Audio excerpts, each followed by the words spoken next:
கருணாவுடன் கொழும்பு சென்ற நிலாவினி உட்பட 4 பெண்களுக்கு நடந்தது என்ன? மூடி மறைக்கப்படும் செம்மணி விவகாரம், காரணங்கள் கூற முனையும் தரப்பு. செம்மணி அவலத்தை திசை திருப்ப புதிய கதை கூறும் உதய கம்மன்பில. ஜாழ் நெடுந்தீவில் உயிருடன் மீட்கப்பட்ட முதலை. ஈஸ்டர் தாக்குதல் விசாரணைகள், சிலர் விரைவில் சிறைக்குள் தள்ளப்படும் அபாயம். முன்னாள் அமைச்சர் ஒருவரின் மோசடி தொடர்பில் விரைவில் விசாரணை நடத்தப்படும். போக்குவரத்து பெண்களுக்கு அதிகரித்து வரும் பாலியல் துன்புறுத்தல்கள். நாட்டு மக்களுக்கு அரசாங்கம் விடுத்துள்ள அதிர்ச்சி தகவல், விரைவில் புதிய வரிகள். மனைவியை வாளால் வெட்டி படுகொலை செய்த கணவன். தொடர்பென விரிவான செய்திகள். கிழக்கு தமிழர் கூட்டமைப்பில் இருக்கிற பிள்ளையான், கருணா மற்றும் வியாழேந்திரன் போன்றோர் கிழக்கு மாகாண மக்களுடைய உண்மையான தலைவர்களாக இருக்கப் போகின்றார்கள் என்ற செய்தி கருணா அம்மானால் அண்மை காலங்களில் பேசப்பட்டது. ஆனால் பிள்ளையான் சிறையில் இருக்கிறார், வியாழேந்திரனை ஊடகப் பரப்பில் காண முடியவில்லை. அவர் இப்போது இலங்கையில் இருக்கிறாரா இல்லையா என்பதும் சந்தேகமாக இருக்கிறது. கிழக்கு தமிழர் கூட்டமைப்பு தான் கிழக்கு தமிழர்களை காப்பாற்றப் போகிறது என்ற செய்தி இன்று கிழக்கு மாகாணத்தின் பேசுபொருளாக மாறியுள்ளதாக தெரிவிக்கப்பட்டுள்ளது. மேலும் கருணாவுடன் கொழும்புக்கு சென்ற நிலாவினி உட்பட 4 பெண்களுக்கு என்ன நடந்தது என்கின்ற விடயம் மர்மமாக இருப்பதாகவும் பலரும் கருத்து வெளியிட்டு வருகின்றனர்.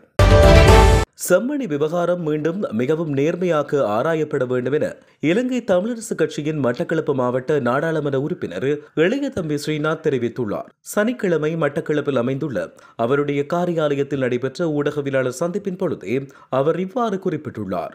இதன் பொழுது அவர் மேலும் தெரிவிக்கையில், செம்மணியில் புதைக்கப்பட்டவர்களின் எலும்புக்கூடுகள் வெளிக்கொணரப்பட்டுக் கொண்டிருப்பது தமிழ் மக்களுக்கு கடந்த காலங்களில் ஏற்படுத்தப்பட்டு அநீதிகளுக்கான நீதி நெறிமுறைகள் கிடைக்கப்பட வேண்டும். ஒரு சர்வதேச நீதி பொறிமுறை ஏற்படுத்தப்பட்டு தமிழ் மக்களுக்கு இந்த விடயத்தில் அவர்கள் எதிர்கொண்ட இழப்புகளுக்கான முடிவுகள் கிடைக்கப்பெற வேண்டும் என்றும் அவர் இதன் பொழுது தெரிவித்திருந்தார்.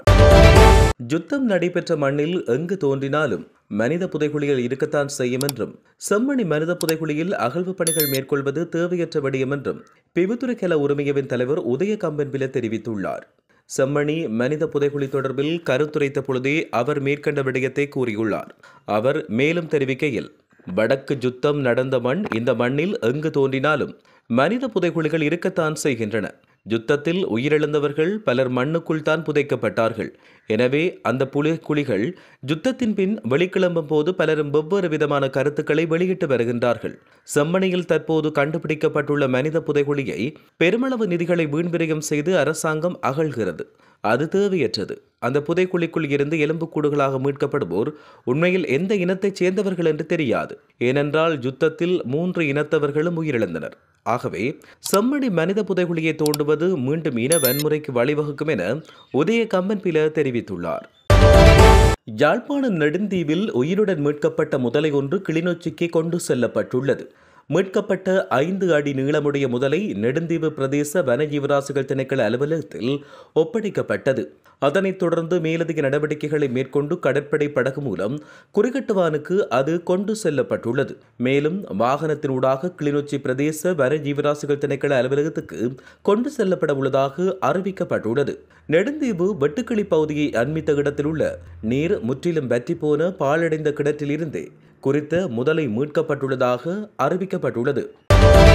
இலங்கையினுடைய பொது போக்குவரத்தில் பெண்கள் எதிர்கொள்கின்ற பாலியல் துன்புறுத்தல் என்பது பொதுவான அனுபவமாக மாற்றப்பட்டுள்ளது. இது பாதிக்கப்பட்டவர்களை முறைப்பாடளிக்க தயங்க வைக்கும் சூழலை உருவாக்கியுள்ளது என்று ஐக்கிய நாடுகள் சனத்தொகை நிதியத்தின் அதிகாரிகள் எச்சரிக்கை விடுத்துள்ளனர். அந்த நிதியத்தின் பாலினத்துக்கான தேசிய திட்ட ஆய்வாளர் பிமாலி அமரசேகர அண்மையில் தொலைக்காட்சி நேர்காணல் ஒன்றின் போது இந்த விடயத்தை பகிரங்கப்படுத்தியுள்ளார். முறைப்பாடுகள் மிக குறைவாகவே வருகின்றன. 2023ஆம் ஆண்டில் சுமார் 300 சம்பவங்கள் மட்டும் போலீசில் தெரிவிக்கப்பட்டுள்ளன. அத்துடன் சிலர் இது குறித்து பேச தயங்குவதாக அவர் தெரிவித்தார். ஐக்கிய நாடுகள் சனத்தொகை நிதியம் நடத்திய ஆய்வுகளின் அடிப்படையில் பொது போக்குவரத்தில் பயணிக்கின்ற பெண்களில் 90%க்கும் அதிகமானோர் துன்புறுத்தலை அனுபவித்து வருவதாக தெரிய வந்துள்ளது. துன்புறுத்தலில் ஆண்களும் பாதிக்கப்படுகின்றனர். ஆனால் அந்த எண்ணிக்கை குறைவாக இருக்கிறது. பெண்கள் பயணத்தில் துன்புறுத்தலை சந்திக்கிறார்கள் என்பதால் அவர்கள் வேலைக்கு செல்வதில் தயக்கம் காட்டுவதாக அவர் சுட்டிக்காட்டியுள்ளார். இந்த நிலையில் பொது போக்குவரத்தில் பாலியல் துன்புறுத்தலை குறைக்க பாதிக்கப்பட்டவர்கள் சம்பந்தப்பட்ட அதிகாரிகளிடம் முறைப்பாடு பதிவு செய்ய வேண்டும் என பிமாலி அமரசேகர மேலும் வலியுறுத்தல் விடுத்துள்ளார். உயிர்த்த ஞாயிறு தின விசாரணைகளின் பிரகாரம் எதிர்காலத்தில் சிலர் கைது செய்யப்படலாம் என அமைச்சர் நலிந்த ஜேதிச தெரிவித்துள்ளார். உயிர்த்த ஞாயிறு தின தாக்குதல் தொடர்பான விசாரணைகள் எந்த மட்டத்தில் உள்ளன என அமைச்சர் நலிந்தவிடம் வினவிய பொழுதே அவர் மேற்கண்டவாறு கூறியுள்ளார். உயிர்த்த ஞாயிறு தின தாக்குதல் தொடர்பில் அசாத் மௌலானா உட்பட தேவையான நபர்களை நாட்டுக்கு கொண்டுவர ராஜதந்திர நடவடிக்கைகள் முன்னெடுக்கப்பட்டு வருகின்றன. இந்த விடயத்தில் சந்தேகம் கொள்ள வேண்டிய அவசியமில்லை. இதுவரை வெளிவராத பல தகவல்கள் விசாரணையில் வெளிவர உள்ளன. அவற்றின் ஒரு பகுதியை பொதுமக்கள் பாதுகாப்பு அமைச்சர் நாடாளுமன்றத்தில் பகிரங்கப்படுத்தியுள்ளார். விசாரணைகளின் பின்னர் எதிர்காலத்தில் சிலர் கைது செய்யப்படலாம். விசாரணைகள் இன்னும் நிறைவு பெறவில்லை. அது விரைவுபடுத்தப்பட்டு நீதிமன்றத்தின் ஊடாக உரிய நடவடிக்கைகள் இடம்பெறும் என்றும் அவர் இதன்பொழுது தெரிவித்திருந்தார். கடந்த 2019ஆம் ஆண்டு உயிரிழந்த முன்னாள் அமைச்சர் சாலிந்த திசாநாயக்கவின் காணி மோசடி ஒன்று குறித்த விவகாரம் விரைவில் விசாரணைக்குட்படுத்தப்பட உள்ளது. முன்னாள் அமைச்சர் சாலிந்த திசாநாயக்க சந்திரிகா ஆட்சியின் பொழுது காணி அபிவிருத்தி பிரதி அமைச்சராக செயற்பட்டார். அந்த காலகட்டத்தில் அவர் தன்னுடைய மனைவி தலைவியாக இருந்த விவசாயிகள் கூட்டுறவு அமைப்பொன்றுக்கு அரசாங்கத்தினுடைய 76 ஏக்கர் காணியை நீண்டகால குத்தகைக்கு வழங்கியிருந்தார்.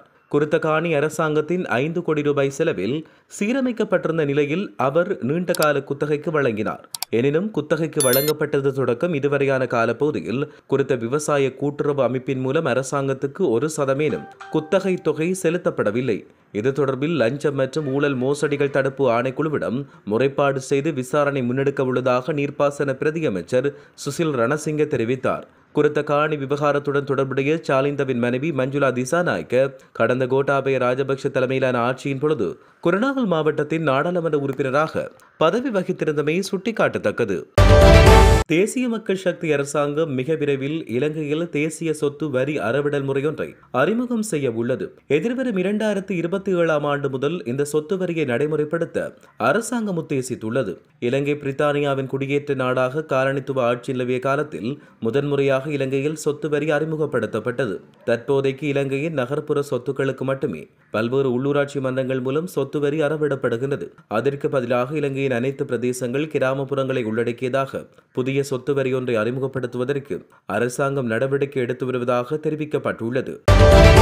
மொனராகலையில் குடும்ப பெண்ணொருவர் வாளால் வெட்டி படுகொலை செய்யப்பட்டுள்ளார். இந்த சம்பவம் மொனராகலை மாவட்டம் பிவிலை பிரதேசத்தில் நேற்றைய தினம் மாலை இடம்பெற்றது.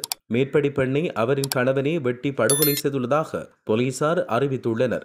இந்த சம்பவம் தொடர்பில் தெரிய வருகையில் கூலி வேலைக்கு சென்ற மேற்படி பெண்ணின் கணவன் நேற்று மாலை வேலை விட்டு வீட்டுக்கு மது போதையில் வந்துள்ளார். இதன்போது அவருக்கு மனைவிக்கும் இடையில் வாய்த்தர்க்கம் ஏற்பட்டது. நிறை போதையில் இருந்த கணவன் வீட்டில் வைத்திருந்த வாளால் மனைவியை வெட்டி வீட்டை விட்டு வெளியேற்றினார். இந்த தாக்குதலில் படுகாயமுற்ற மனைவி வீட்டுக்குள் இரத்த வெள்ளத்தில் வீழ்ந்து கிடந்தார். அவரின் 5, 7 வயதுடைய 2 பிள்ளைகளின் கதறல் சத்தத்தால் வீட்டுக்கு வந்த அயலவர்கள் படுகாயங்களுடன் இரத்த வெள்ளத்தில் கிடந்த தாயை வைத்தியசாலையில் அனுமதித்தனர். எனினும் அவர் ஏற்கனவே உயிரிழந்துள்ளதாக வைத்தியர்கள் தெரிவித்தனர். சம்பவ இடத்துக்கு விரைந்த போலீசார் பிள்ளைகள் இருவரையும் பொறுப்பேற்றதோடு தாயை கொலை செய்துவிட்டு தலைமறைவாகியுள்ள தந்தையை கைது செய்வதற்கு நடவடிக்கைகளை முன்னெடுத்து வருவதாக அங்கிருந்து கிடைக்கும் தகவல்கள் தெரிவிக்கின்றன.